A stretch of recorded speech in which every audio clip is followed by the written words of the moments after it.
Guys, to say this is a bucket list interview for me would be an understatement. I am so excited to have prolific author and keynote speaker and all around good guy Todd Henry join us for the Ripple Effect podcast today. I learned about Todd's work through my good friend Maria Gatling and one other friend who's really engaged in the creative space who wishes to be nameless. But the book that I learned of Todd's work was The Accidental Creative, Learn How to Be Brilliant Under Pressure. He has written many other books: Die Empty, Unleash Your Best Work Every Day, Herding Tigers, Be the Leader Your Team Needs, Brave Habit, Rise to the Moment Every Day, Daily Creative, Stay Prolific, Brilliant, and Healthy. Several of these are on my next reading list. Louder Than Words, Develop Your Voice, Sharpen Your Vision, and Master Your Days. This guy is busy all the time and putting out brilliant work all day long. He also has a fantastic podcast called The Daily Creative that I think is definitely worth listening to and checking out. I've had it on many of my long bike rides. The guy is just amazing. I love listening to him, and I'm so grateful. This took quite an effort to get him on board. We only have him for a short window, and I'm super excited that he agreed to be on the Ripple Effect podcast. So let's get rolling.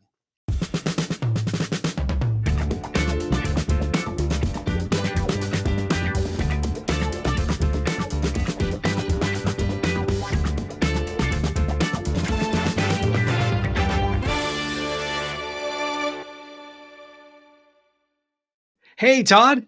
Hey, how are you? I'm good. How are you? I'm doing well, thank you. I really want to thank you for taking the time to join me today and be a part of the Ripple Effect podcast. I know I have you for a very short window, but I appreciate you making time. I was just saying in your introduction, all the books, all the things that you're doing, I feel completely honored that you made some time in your schedule for this conversation. And I'm just amazed that we were able to make it happen because I am such a huge fan of your work. I came across your book, The Accidental Creative. I had reached out to you initially, and I know you were in the throes of another writing project at the time. But I just am grateful that you continue to respond to my emails and your willingness to get together for a conversation. So first and foremost, I just want to thank you for joining me today. Well, thank you. I'm so grateful for the kind invitation. I love the work that you're doing, and I apologize it's been so difficult for us to connect. It seems like the timing has never been right until now. And as I mentioned in the email for this interview, I'm on the road a ton Yeah. this month, and so I was glad we were able to find a time that worked.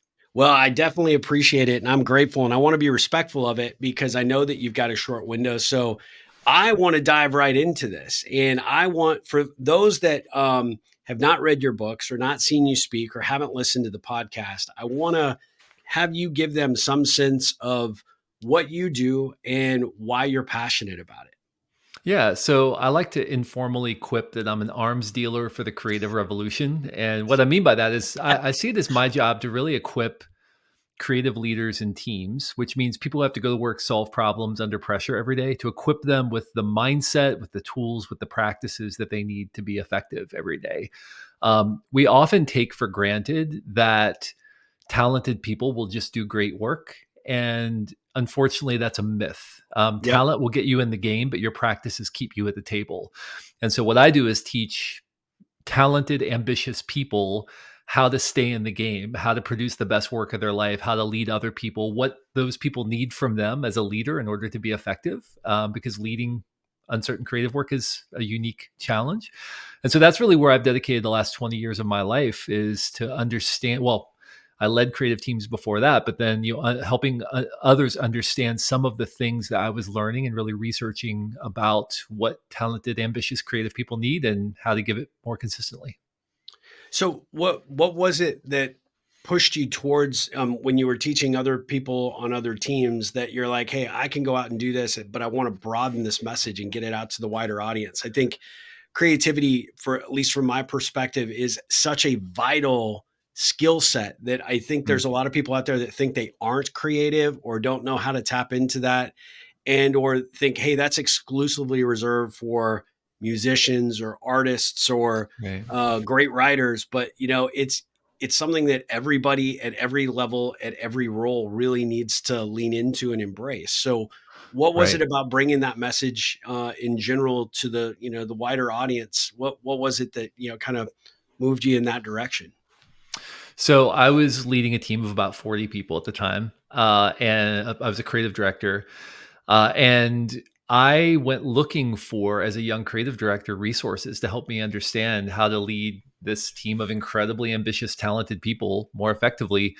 And I came up short. I couldn't find much of anything. And so I started turning to some of my fellow creative directors at some of the agencies here in town. And I would say, hey, how are you keeping your team healthy? And they're like, what do you mean? They looked at me like I had two heads. What do you mean? Healthy? Like we just burn through people and bring in a fresh crop. And I thought, well, Yeah. that doesn't seem right. And so I started a podcast in 2005 called The Accidental Creative. And the idea was, let's explore what it takes to do this well. And I was sharing some of the things I discovered that were working, but I also would bring other people on to talk about what they were learning. And that podcast just grew really quickly. And so over the course of about 5 years, I realized I think that there's a huge need here. I was getting invited to go speak at companies. So I would take a red eye to go speak at Mattel. Then I would like take a red eye back to the other coast to be in a meeting the next morning. And I was trying to work all this in and use vacation time to do these things. And I thought, I think While working full time. Yeah. while working full Yeah. time, I Yeah. had a family, 3 kids, so trying to figure that out. And so really just decided I think there's a need for this. And then fortunately, the big sort of signal was I was offered a book deal for The Accidental Creative from Penguin Random House. And that was kind of Wow. my first signal that, okay, I think I am onto something here. There's something there. Um, Yeah. and so the first book came out and it did well. And fortunately, that led to the second book and the third and the fourth, the fifth. Now I'm on number 7. So it's fortunately sustained now for the last almost 20 years. But, it's really just a result of seeing a need in the market and realizing I think I'm kind of uniquely equipped to be able to help provide a service that will fill that need. What is it that's most surprised you about this 20-year journey? So what's funny to me is that what's new is old and what's old is new. And we see this all the time, right? Like something that I've been talking about for 20 years, somebody will hear and it's like, what is this profound revelation that has Yeah. just dropped down from the head? And I'm like, well, a lot of people have been talking about that for a really long time. I'm not the only one. And and then sometimes there'll be something that you feel like is really profound that people are like, yeah, that's old news. So it's really interesting to me how sort of collective wisdom over the last 20 years. I mean, there was no such thing as like social media. There was no Right. such thing as, I Right. mean, podcasting was in its extreme infancy. I hear people all the time saying, oh, people talking about their show saying, I'm an OG podcaster. I started in 2017. I'm like, I'd already been going for Yeah. 12 years at that Yeah. point, right? So like we're talking about like really like nascent technologies. Yeah. And so we have such an embarrassment of riches right Yeah. now. And that to me is just like it's such a gift. And it's also in some ways kind of a curse because I feel like we're inundated with advice and with a lot of, there are a lot of people who are sharing advice that maybe isn't time tested in the Yeah. same way. And so I think that's something that we always have to be careful of is, just because it resonates and seems as true doesn't mean it actually is true. So I think we have to have a higher filter for what we allow into our lives, into our minds, into our practices. Yeah. I couldn't agree more. What do you think the biggest challenges are for people that are maybe struggling to really embrace that approach to life? Is it that there is so many distractions? There's so many different things thrown at us on a given day that it's hard to actually really sort of hone in and focus in one particular area? Or is it that, it's just everybody's a bit too overwhelmed right now to really understand or appreciate the value of really focusing on that creative side? Yeah. So, I mean, the challenging thing about creativity is it's about solving problems. You mentioned earlier, people think it's about, music or Yeah. painting or designing, and it certainly is. But we often conflate creativity and art. Creativity is problem solving. So if you have to solve problems, whether you're an engineer, a leader, a manager, entrepreneur, then you have to be creative because you're solving problems. And the thing about creativity specifically is that we never know when the idea is going to come along. We never know when that flash, that connection, that aha moment is going to happen. And we're always working toward it. And so, what I've discovered in my work is that we have to focus less on tasks, which is how most of our work is organized Yep. in today's knowledge work world, and focus more on outcomes. So instead of saying, here's the list of 15 tasks I want to get done today. Okay, that's fine, but that doesn't account for the cognitive load that some of those tasks is going to require. Yep. Instead, I would rather say, here's the one outcome that if this outcome is achieved today, I will consider today a success. Meaning if I gain significant traction on solving this problem today, or if I gain some kind of insight, some kind of aha, I move the ball forward on this outcome. This is the outcome I'm trying to achieve. I'm going to solve this problem. I'm going to resolve this tension, because creativity is about resolving tension. That's all it is. Yeah. Then that's success. And for me, and for the people I work with, for my clients, that's really helped a lot. To help them simplify instead of dealing with the overload of, I have 20 projects, and out of that probably 7 tasks I could work on right now for each project. um, Instead, okay, today is Monday, or today's Thursday, January 9th, as we're recording this. What is the one outcome today that if I achieve that outcome will move my entire body of work forward? Ooh, And then I once I love that achieve that, question. yeah, and then that means that you're making significant progress every day, regardless of how many tasks you check off your list. I love that. And I love the fact that you're reframing it in a way that really makes it feel more cohesive as opposed to more of a drain, right? If you're looking at this, what seems like a seamlessly endless list of things that you need to do, it's easy to become overwhelmed by not really wanting to do any of them, right? It demotivates you and it becomes sort of dispiriting in a lot of ways. And if you can break it down into what's out of that pile that I can pull out, that I can make progress and I can do something significant with, that's going to help. I kind of liken that when I coach, folks. It's like the decisions that I make today. What am I going to thank myself for a year from now, right? And Yeah. same kind of concept, but I like how you frame it in a way that basically re-energizes and sort of repositions it in the mindset, which drives more motivation and inspiration to actually want to get in there and do the work.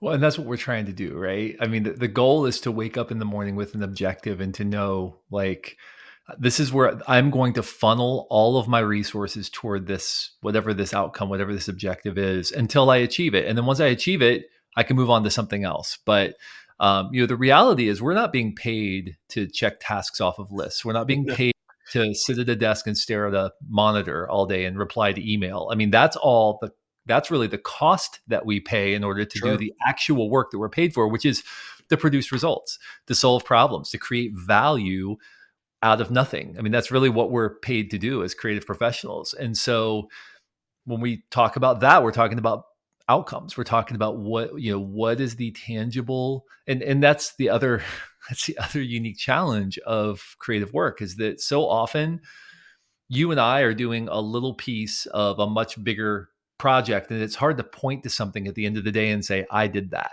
Yeah. right? Because Yeah. we're just like one little voice in a much bigger project that's going on. When we break our work down into desired outcomes, at least at the end of the day, we can say, hey, regardless of how this fits into the bigger picture, I did that today. Yeah. I did that. I created that value. That was something I did. It was hard. It took me time and effort and talent to do, and I did that. And that's very gratifying for creative professionals whose work is largely up here. It's not Yep. out there, it's largely up here. There's so much that I'd love to dive into here, but one of the things that really strikes me that I'd love your take on is that from a leadership perspective, I know you've written books on that as well, and how you tie that into your work. But having a leadership or executive team that understands the value of creativity and allowing your people to have time, dedicated time for free thinking, and dare I say, legitimize daydreaming, right? And just the opportunity for the ideas and the sparks of creative inspiration to flow. You can't often do that necessarily sitting in front of a computer. You can't often do that being attached to your chair at the office. Sometimes you have to get up and go walk the building or go outside or sit under a tree or do these things. Or as I talked to recently, another person in the creative space, just the value of looking out the window.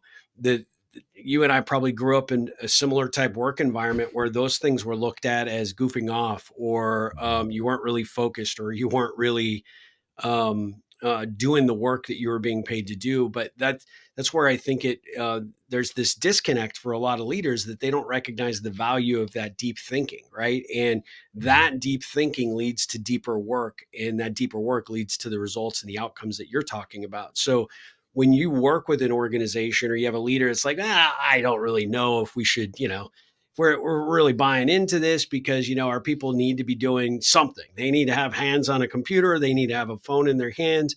How do you combat that conversation, or come back to that conversation, or challenge them to look at it from a different lens?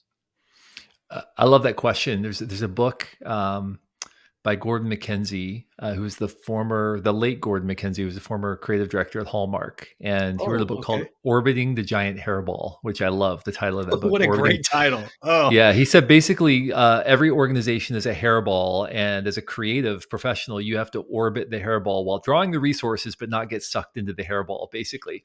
And he said, imagine there's a cow and it's standing out in the middle of a field and it's grazing, it's chewing its cud, and the farmer comes along at the fence and stares at the cow for a while and says, "Hey, you lazy cow, stop eating grass and get back to making milk," right? And it's a silly scenario, but the yeah, reality is that's an important part of the process of making milk. I mean, the cow yeah. needs to be eating grass and, the whole thing. And I think sometimes we think about the creative process in the same way. One of the beauties of the modern workforce is that we're able to measure what leads to progress, but there are certain intangibles we can't measure. There are certain Mm, inefficiencies that have to be baked into the creative process. The creative process is gloriously inefficient, but it wastes nothing. And that's an mm, important thing for us to remember, yeah, that there's nothing wasted if we're purposeful in how we approach the process, which means sometimes we have to allow for those. We have to create space. We have to intentionally carve out room for inefficiency in our process as leaders so that people have the time to connect the dots. They have the time to intuit, to synthesize, to make those sort of non intuitive jumps mm. to places where if we're just telling them, I want this on my desk by 5 p.m., no matter what, get busy, start making the clickety clack sound on your keyboard. If that's what we're telling them, then they're going to think, okay, well, just tell me what to do. Yeah, Right. Because really what you just want a result. You don't care if it's a great result. You just want a result. And so yeah, that's the really difficult thing. So in Herding Tigers, my book Herding Tigers, I discovered there are two things that talented people need from their leader. The first is stability. They need a stable playing field on which to do their work. They need to know, they need clarity of expectations, clarity of process, clarity of relationship. They need to know that the rules of the game aren't going to change halfway through the game, right? That they can take some risks knowing there's going to be ground underneath of them. The second thing they want is challenge. They want to be pushed. They want to try new things. They want to take risks. They want to go to the edge of their abilities. They want to introduce questions that might feel a little dangerous to the organization. They want to question the process sometimes. The problem is those two things exist in tension, stability and challenge. As you stabilize, you yeah. tend to make things less challenging. As you make things more challenging, you tend to destabilize. And so part of our job is to manage that tension as a leader, which means creating bounded autonomy, freedom within limits. So we have limits because creative people need limits. Complete freedom is false freedom. It's not helpful to the creative process. We need a bounding arc to focus our energy, to focus our attention. But we need some freedom within those boundaries to explore, to ask questions, to try new things, to go to places maybe the leader wouldn't have thought of otherwise. So many leaders, Steve, hire talented, ambitious people, and they spend their entire career trying to turn them into little versions of themselves, right? They just control the work. Like, why did you hire them to begin with? Yeah, If you're not going to let them do the thing you hired them for, they're going to come up with ideas you never would have imagined if you exactly. just give them the freedom to do the work you've hired them to do. And so that's part of the challenge, is we have to bake in that inefficiency, which means as a leader, I have to go to my manager and be able to make a business case for why Steve is staring out the window for 25 minutes instead of going clickety clack on the keyboard, right? Like I need to be able to talk to my manager and say, hey, trust the process. We're going to create more value on the other side of this because we're allowing them the freedom to do these things they need to do as part of their process. Because that, Walt Disney. I have you can't see it. It's behind me. It's behind the backdrop behind me right now. Okay. But there's on the wall. I have Walt Disney's business model from 1957, Oh, and it's basically it's not the original. It's a copy of his business model from 1957. But everything at the center of it, it's got all of these like arrows going out to all these different places and merchandising and music and films. And but at the center of it is the creative talent of the film studio. He recognized that the idea factory was the central, most valuable gold mine of his organization. And that if he protected that idea factory, that all of the other businesses were going to flow from that, but he had to protect that creative core. And so, whatever it takes for us as managers, as leaders, as professionals, we have to do what it takes to protect the viability of our creative process, because that's the central value for everything that we do. That idea factory must be protected at all costs. so for a leader that might be listening, and we have a wide variety of folks that tune in from an audience perspective, and I think this is going to resonate with a lot of them. You might have a leader out there being like, okay, they've sort of operated under that dictatorial kind of, you got to produce. I got to hear the clickety clack. I'm hearing what Todd's saying, but I don't know how to start. So, Yeah. do you recommend they work on themselves first to be able to understand and embrace the creativity? Approach, work style, lifestyle, or is it something that is better if they're diving into the pool at the same time that they're having their teams do it and it's a cultural shift at the same time? Or what have you seen as the best execution there for a leader who might be like, I love what you're saying, I'm just not sure where to start? So, a huge factor in all of this is trust.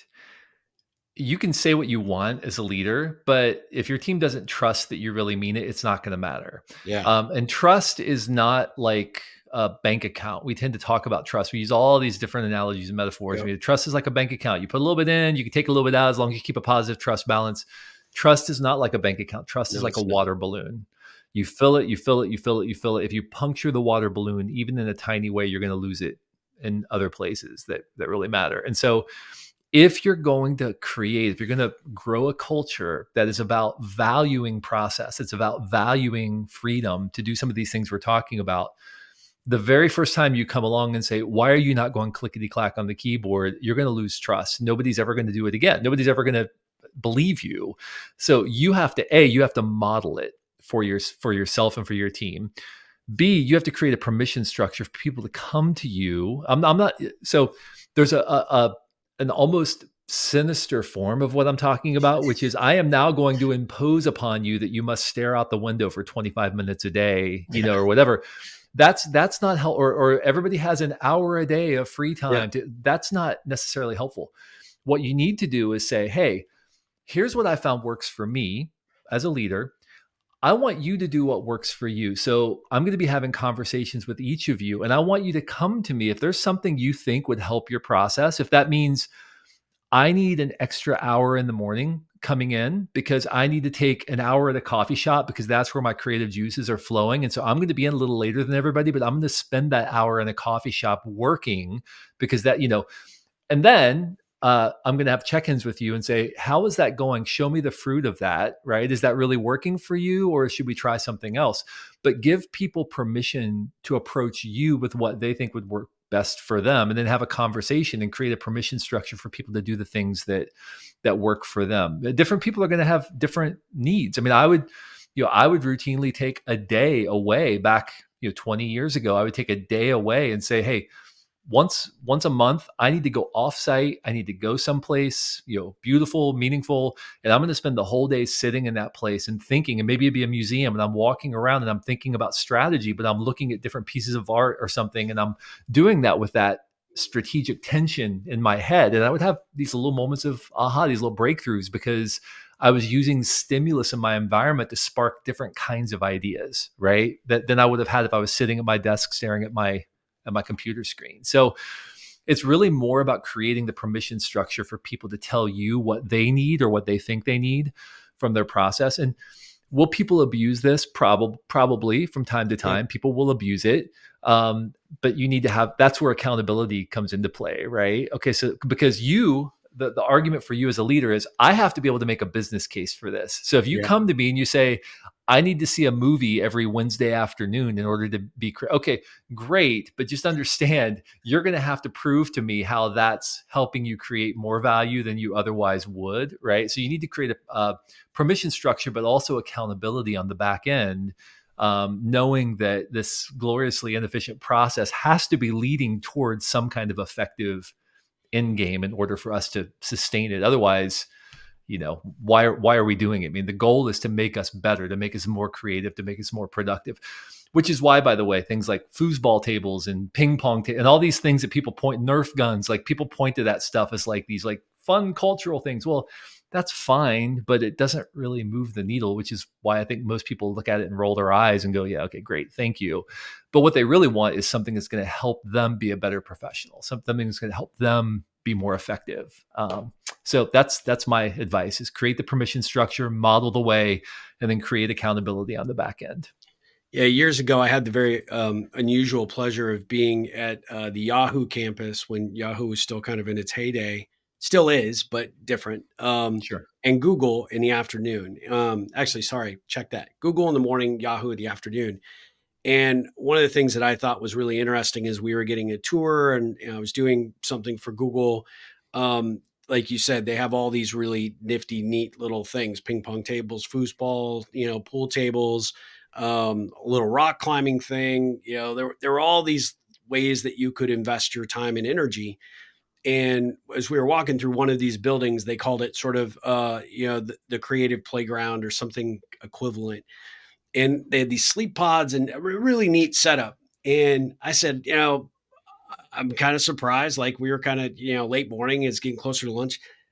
There's nobody in it. Right. And the guy said, oh yeah, no, no. I mean, you actually don't want to be caught using any of this. And Right. it struck me Right. as odd, right? Because I was like, oh, well, why do you have it then? Right. Well, it's really designed to help you, blow off steam and spur your creativity, but it's really looked down if anybody ends up using it. Like, maybe after 5, or, maybe after you're supposed to work from, 5 to 5, or excuse me, 8 to 5. And then you got a little bit of free time, and, Google wants you there as long as possible, because if you go play foosball at 5:15, you might come up with a great idea at 5:30, and then you'll work the rest of the night on the idea. And I thought, wow, that seems really limiting. Right.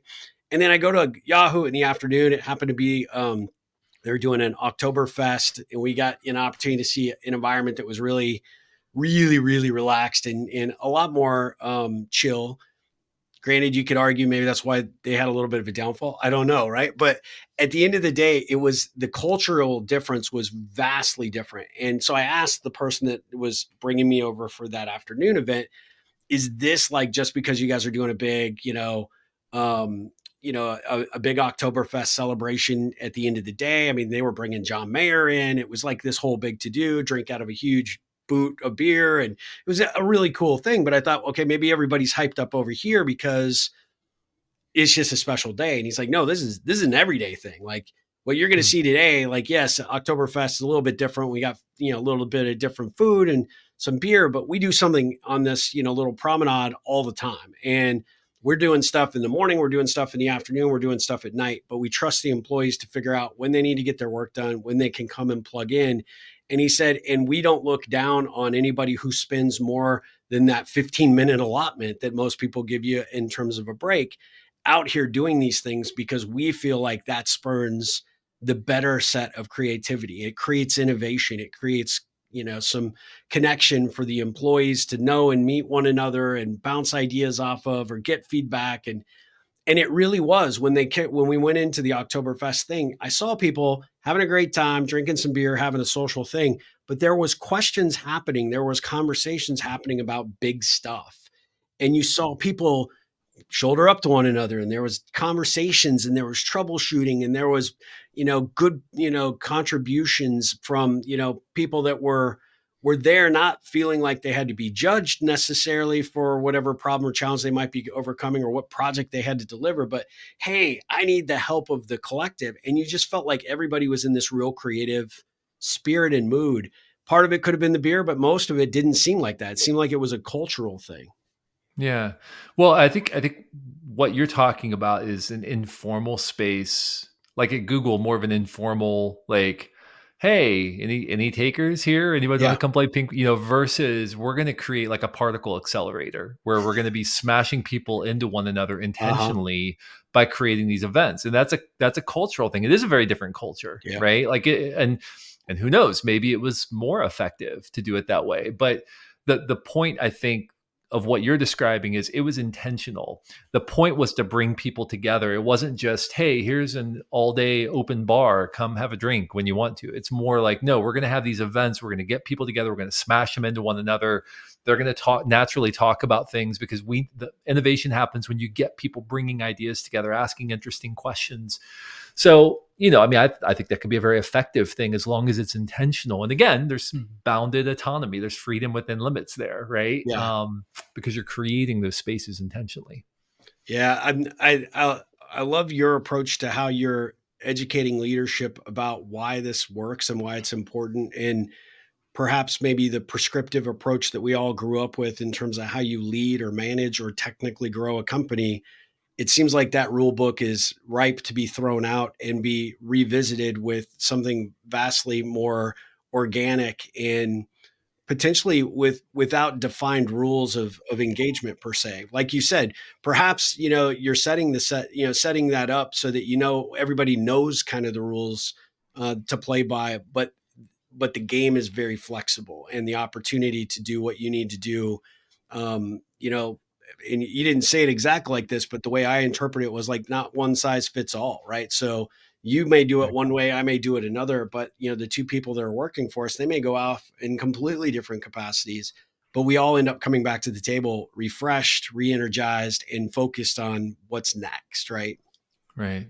Because the goal, in the words of James Carse, what we're trying to do is to play an infinite game, not a finite game. Yep. And so many organizations historically have been set up around the finite game, which is this quarter, we're going to hit our numbers. We got to hit our numbers, which means I need to, sort of like ensure that I'm squeezing down on everybody in the organization to get as much value out of them as possible to help us hit that quarterly goal, versus we're trying to create value that's ultimately going to go out and change the world. And that's really how we're measuring our impact: is, are we still able to do the thing that we're doing, and are we growing in our capacity to do that? That's a very different mindset. That's more of an infinite game mindset versus, and truthfully, like, we saw the just from a financial standpoint, we saw the outcropping of that in, some of the financial crises that we've experienced. The Great Recession, a lot of companies cut their innovation pipeline because they were trying to hit their numbers for the next quarter, and then that caught up with them 4 or 5 years later. And the ones who went on a merger and acquisition tear during that period ended up succeeding because they were able to sort of outsource their pipeline. But the ones who didn't, ended up withering and dying. And so, I mean, we see the Great result of point. that short term versus long term thinking everywhere. And so we have to have, it's an act of faith. Leadership is an act of faith. Leading creative work is an act of faith, because you have to make investments and trust that those investments are going to pay off over time, even when there's not an immediate result. And that's the hardest thing as a leader, is to have faith that you've invested wisely and that your team is going to bear fruit in the future because of those investments. The easier thing to do is just sort of like strip mine the value from your team now and have something to show for it. But if you have the patience and the faith to invest in your team and allow them to grow in their own capacity, the results could dwarf any expectation that you could possibly have imagined for your team in the future. Ah, I love that. I know that I promised to keep this interview short in hopes that we can invite you back. There's so much more that I want to ask you. Do you have like maybe 5 minutes that I could Sure. just ask a few ripple questions? Because we like to do this in a way, questions that I've come up with that give us a little more insight as to our guest. And you're just so infinitely interesting. I really hope that we can find some time to come back and talk a little bit more, because there's just so many different ways that we could take a conversation like this that I think would benefit our ripplers. But first and foremost, if I'm just an individual and I'm trying to get in touch with the creative source, right? That maybe stimulated me as a young person, as a child, clearly is something that can benefit me as an adult, both from a personal satisfaction, but also a professional perspective as well, what's the first book of your books do you suggest that they read? Well, that's a really good question. Probably The Accidental Creative, That's what I because it thought you were going to really say, but I wasn't sure. yeah, it's the oldest of my books, but it's also the one that I think approaches creativity from a more tactical standpoint. You know, Yep. if you have to solve problems and you do that under pressure, here are some tools and techniques to help you do that more consistently. But it also applies to people who just want to tap back into their creative flow, you know, Yeah. and just sort of figure out how to unleash that inner creative uh, agility that they once had that maybe has gone dormant. Awesome. Well, I went out on a flyer, but we've talked about you a fair amount in my community called the Pond, and we've used you and your book and the podcast as an example of how to get back into that, find that flow, Mm. find what works for you. Because, like you said, it's what works for you may be different from what works for me, but help it. That book is an outstanding read, and it's a great way for you to get re-inspired to want to tap into your own individualized approach to creativity. So I'm so honored, that I get the man, the myth, the legend here that wrote it. So thank you for that. If you were talking to a leader who's thinking about a cultural shift and tapping into this, plus embracing maybe a new approach to their leadership style, I think I have an indication of what that title might be. But what of your books, what do you suggest they start with? I think Herding Tigers is definitely Yeah. the place to go, which is the subtitle is Be the Leader That Creative People Need. So it's really about how to provide the environment where talented people can thrive. And the runner up to that would be my latest book, which is called The Brave Habit, which is about making brave decisions every day because leaders have to be brave. And to lead creative teams requires bravery, requires doing hard things in the face of potential consequences, but knowing it's the right thing. And so I would say those two books, probably Herding Tigers first, and then The Brave Habit would be a close follow up. I love that. What is a practice that you do on a daily basis to make sure that you keep fresh and recharged in your own creative habits? Every single morning for the last 25 years, I have had an hour of study and journaling and writing and reflecting and just time alone with my thoughts. That's And awesome. this is something that, surprises people. What do you mean time alone with your thoughts? I'm like, well, I literally sit and stare off into space and I'm not meditating, but I'm also not meditating, right? I'm sort of just staring off into space. If something comes to my mind, I write it down and maybe I'll free write for a little bit about it. But the thing that I've discovered, Steve, is really interesting is so many people don't even know what's on their own mind because they're Yeah. so busy and we're so distracted and we're bouncing and there could be brilliant hunches, brilliant insights that are just beneath the surface. But because you're so distracted and you're moving and you're always thinking consciously about things, you're not even aware that they're there. And so just spending time alone with your thoughts every morning and letting things come to the surface. Why do I feel tension around this? Interesting, huh? I wonder what's going on there. Oh, Yeah. maybe there's a problem there I'm not aware of. You don't know it. You feel it. Your body feels it, but you're not aware that it's happening. And so, just carving out that time is invaluable to me. And so many of my, I mean, I've had entire idea sets for books come from one 30-minute session of just sitting there. Now, the whole book didn't, obviously, there's a lot more that Yeah. goes into researching, right? But like the idea set for the book, the core principles in the book came from just sitting alone with my thoughts in the Jeez. morning. And I'm like, oh my gosh, all these things are intersecting. Wow. There's like a pattern here that I need to pay attention to. So I had a corporate psychologist tell me one time that how you know that you have too much of that distraction is when you catch yourself saying, I had that great idea yesterday, but I can't for the foggiest remember it now. That right. is a pretty good indicator that you have too much going on. And their recommendation is you have to get intentional about being quiet, finding that time in that space. So I love the fact that you do that and you share your practice, because I think for our audience that's such a powerful takeaway from this interview, that doing that, it is a game changer. I know for me, I'm a go-getter. I'm, high energy. I'm very focused. I'm highly creative, but the creativity without actually being able to sit down and figure out the plan and to sort of you know, um, configure what you want to do and how you want to do it next. Ideas are great. They're a dime a dozen, but if you can't do anything with them, then you're not really serving Right. yourself at the highest level. So I love that. Thank you for that tip. That was fantastic. 7-year-old version of Todd, what did he want to be when he grew up? 7-year-old, I probably wanted to be Evel Knievel, actually, at age I love that. 7.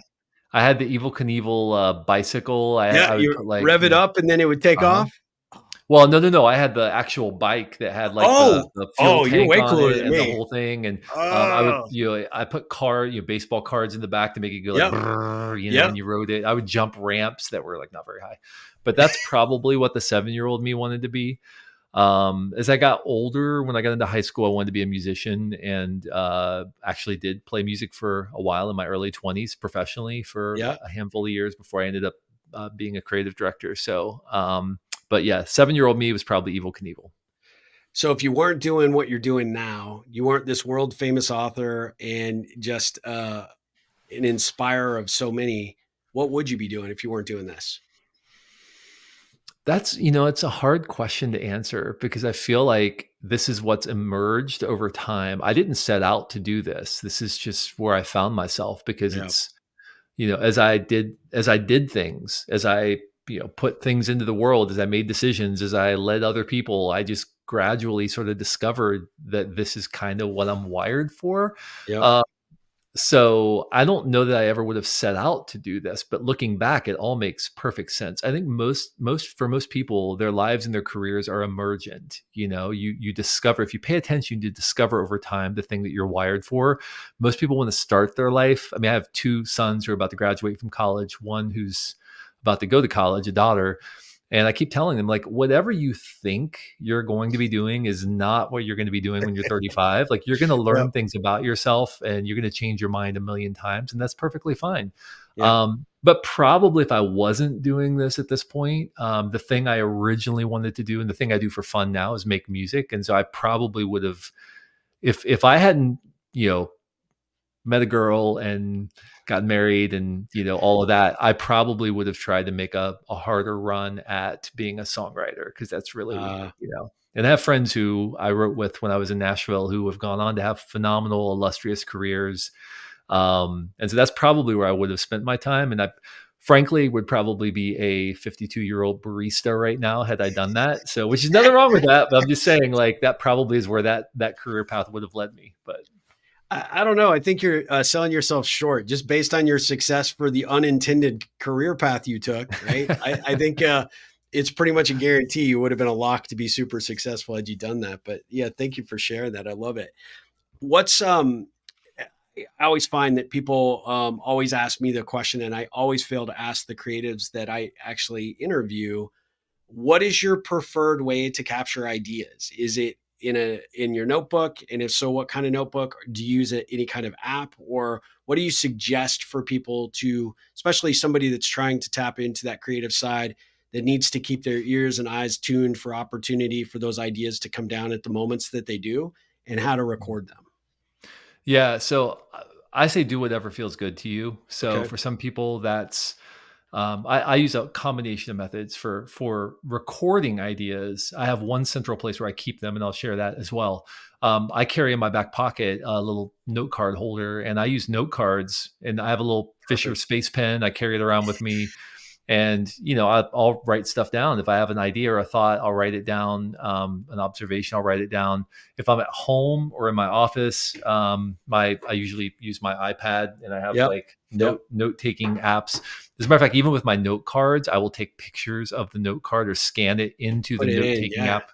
Yeah, because it's just great for searchability later. But where all of that goes, ultimately, the way I archive my ideas now is in Notion. I have Yep. a database in Notion where I keep all of my ideas. And again, it's only because, and really Notion AI. So this is not an ad for Notion Yeah. because you can get really wonky with tools and it just becomes annoying where it's like you're always searching for the perfect tool. And I've kind of Now it's a gotten chore. over that. Yeah. Yep. Yeah, then it becomes like more about tweaking the tool than it is about doing the work. That's But the one thing that really changed the game for me was when Notion AI came along, and I could just type in like I know I had an idea for this thing sometime last fall.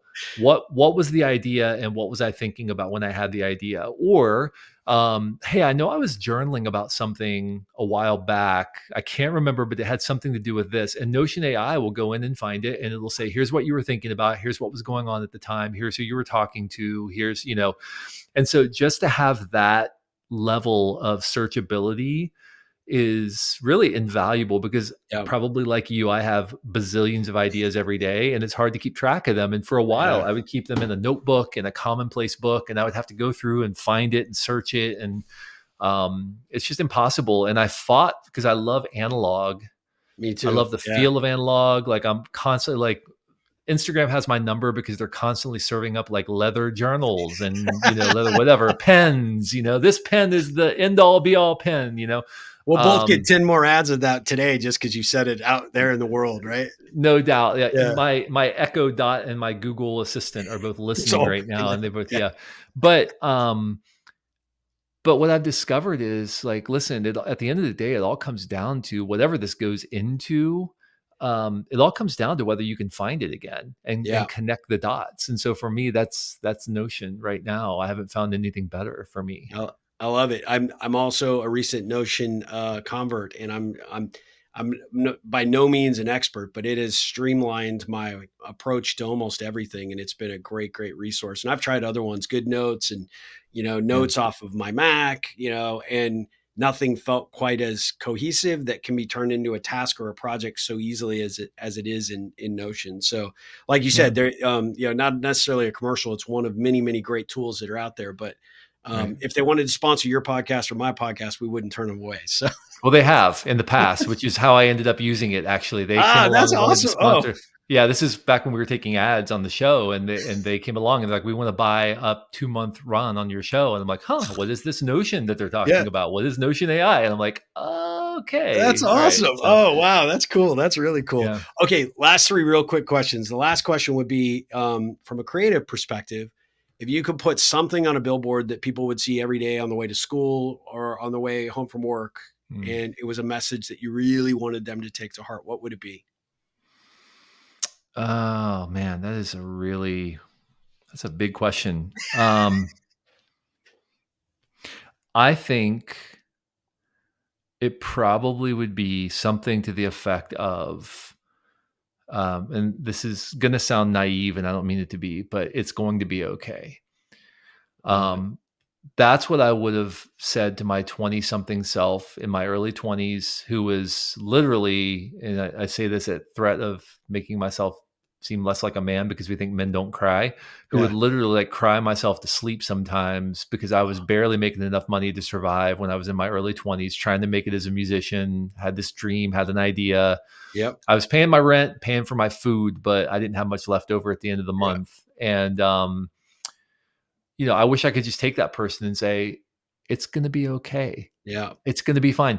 You would not believe the stories I'm going to tell you about you being on stage in front of 400,000 people, telling them about a book that you wrote and inspiring people around the world, to do this thing all at once. All those people at one time, 400,000 people at one time are going to hear you talk about your book, right? Or That's so that awesome. you're going to be, you're going to go to this country and that country. And you're like, I wish I could take my 22-year-old self and just say, it's going to be okay. You're going to figure Yeah. it out.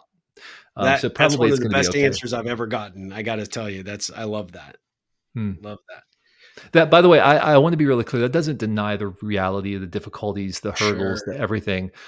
It's just that I believe that at the end of the day, like if we are focused and intentional and diligent, and we work on our own character, that things are going to work together for good. I do believe that. So, Without question. I agree 100%. And that's not everything in life is gonna always be easy, but as long as you right, keep focused on the forward motion and recognize that more often than not, things do work out. It may not right. seem like it's possible or even conceivable in the moment, but I think that's some excellent advice. So thank you so much for that.